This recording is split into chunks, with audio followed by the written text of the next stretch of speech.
तर अमरावती जिल्ह्यातील अळणगाव गावचे पुनर्वसन कठोरा पोटे टाउनशिप समोर करण्यात आले। गेल्या 8 ते 9 वर्षांपासून या पुनर्वसित गावात नागरिक वास्तव्याला आले। मात्र पुनर्वसनाच्या वेळी करण्यात आलेल्या नागरी सुविधा अत्यंत निकृष्ट दर्जाच्या असल्याचा आरोप तिथल्या नागरिकांनी केलाय। रस्ते, नाले, पाणी, निचऱ्याची व्यवस्था ही योग्य प्रकारे करण्यात आली नसल्यामुळे प्रत्येक पावसाळ्यात नागरिकांना मोठ्या त्रासाला सामोरं जावं लागतं। पाटबंधारा विभागाने बांधलेल्या नाल्यांना योग्य उतार नसल्यानं पावसाचं पाणी नाल्यांमधून वाहून न जाता थेट नागरिकांच्या घरात, अंगणात आणि मोकळ्या भूखंडामध्ये साचत असल्याची गंभीर परिस्थिती निर्माण झाली आहे। साचलेल्या पाण्यामुळे दुर्गंधी पसरत असून डास, साप, विंचू यांचा मोठ्या प्रमाणावर प्रादुर्भाव झालाय। यामुळे नागरिकांच्या आरोग्यासह जीविताला सुद्धा धोका निर्माण झाला।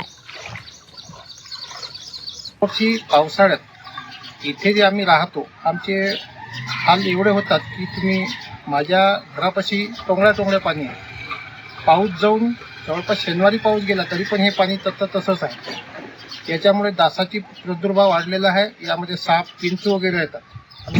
पण त्यानं पाण्याची सुविधा, नळाची सुविधा, रोडची, नाल्याची आम्हाला सुविधा देण्यात नाही। कलेक्टरला आमचं निवेदन आहे त्यांना या आमच्या गावाची तपासणी करा, आम्हाला ताबडतोब